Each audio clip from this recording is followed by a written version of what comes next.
তো আজকে তোমাদের জন্য আমি নিয়ে চলে এলাম আর একটা ভিডিও, যেটা কিনা মায়াপুর মন্দির দর্শন। তো তোমরা দেখো মন্দিরের চারিপাশটা, আমার ভিডিওটাতে কোথায় কি হয় সেটা আমি তোমাদের বলে দেবো। তো আমার পিছনে ঠিক মায়াপুর মন্দির দেখতেই পাচ্ছ। তারপর আমি এখান থেকে হেঁটে হেঁটে চলে যাব। এখানে নতুন একটা দেখো জগন্নাথের দেবের মূর্তি রয়েছে, আর তার ঠিক বিপরীতে এই যে গলিটা দিয়ে সরে যাচ্ছে, এখানে একটা ভবন আছে খাবারের জন্য। আর এটা হচ্ছে পুরনো মন্দির, তোমরা যেমন কি জানো যেটা যে পুরনো মন্দির, নতুন মন্দিরে এখনও কাজ শেষ হয়নি। আর এই হচ্ছে পুরনো মন্দির। এখান এর গা দিয়ে হেঁটে গেলে একটা ভবন পাওয়া যায়, নামটা ভুলে গেছি। সেইখানে গিয়েও কুপন নিয়ে যে কুপনের নাম লেখা থাকবে সেই ভবন একটা এদিক দিয়ে যাচ্ছে, তার মধ্যে একটা ভবন। ওকে, তো এখানে ভালো করে দেখো মন্দিরটা তোমরা। এখন দুপুরবেলায় প্রচণ্ড কড়া রোদ, তাই যেটুকু পেরেছি করেছি। আর পাশে ঠিক দেখতেই পাচ্ছ নতুন মন্দিরের কাজ এখনও চলছে। এখনও কাজ সম্পূর্ণ হতে বেশ টাইম লাগবেই, যেহেতু তোমরা দেখে বুঝতে পারছো যে আনকমপ্লিট আছে।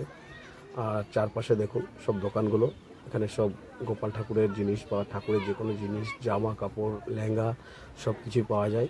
আর একটা জিনিস ভালো করে দেখে নাও, যে মেন গেট গাড়ি নিয়ে না, যেটাতে মানুষ হেঁটে পায়ে ঢোকে, এই যে পাশে রয়েছে ঘরটা, এখানেই কুপন দেওয়া যায় সকালবেলায়।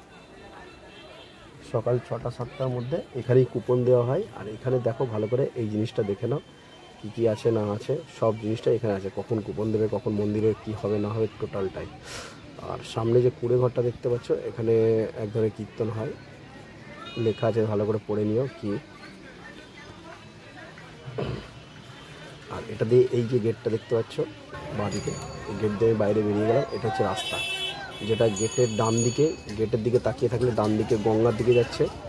যখন সব নবদ্বীপে ঘুরতে যাই, ওই গঙ্গা ওখানে লঞ্চ থেকে নবদ্বীপ যাই। আর বাদিকটা আমরা গাড়ি নিয়ে যে কলকাতার দিক থেকে আসি। আর এখানে টোটো স্ট্যান্ড, প্রচুর প্রচুর টোটো। আর এইটা দিয়ে গাড়ি ঢোকে দেখতেই পাচ্ছ। আর এখানে যে বিল্ডিংটা দেখতে পাচ্ছ, এখানেও একটা ভবন আছে, এখানেও খাওয়া দাওয়া করা হয়। কুপনে তোমরা দেখবে তিন জায়গায় না 4 জায়গায় খাওয়া দাওয়া করা হয়। তার সব কুপনে লেখা থাকে কত টাকার কুপন, সেগুলোও লেখা থাকবে, সব মার্ক করে দেওয়া থাকে। এগুলো নিজেদেরকে জেনে বা জিজ্ঞাসা করে চলে যেতে হবে সেই মানে ভবনের দিকে। এখান থেকে আমি উল্টো দিক দিয়ে চলে যাব। আর একটা ভবন তোমাদের দেখাবো, দুটো ভবন দেখলে। এখানে সব বসে বিশ্রাম করছে, কিছু মার্কেট আছে, ফাঁকা এরিয়া। আর এইটা দিয়ে দেখো কোনাকুনিতে দেখতে পাচ্ছ, এখানেও একটা ভবন আছে। এটা মনে হয় গদা ভবন, যতটা আমি জানি এটাও একটা ভবন, এখানেও খাওয়া দাওয়া করা হয়।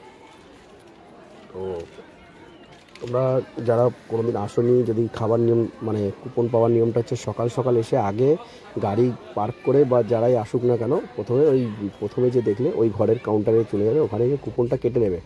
কুপনটা কাটা হয়ে গেলে তারপরে তোমরা চারিদিক ঘোরার পরে দুপুরবেলায় 1টা থেকে খাওয়া দাওয়া করায়।